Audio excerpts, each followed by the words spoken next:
மன்னவனை திருப்பரங்குன்றத்திலே காண்போம் ஐயா.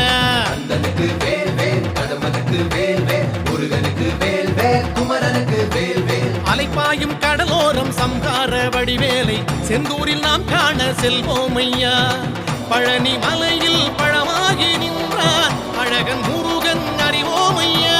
சுவாமி மலை, தணிகை மலை, பழமுதிரும் சோலை மலை, உலவுகின்ற மயிலழகை காண்போம் ஐயா.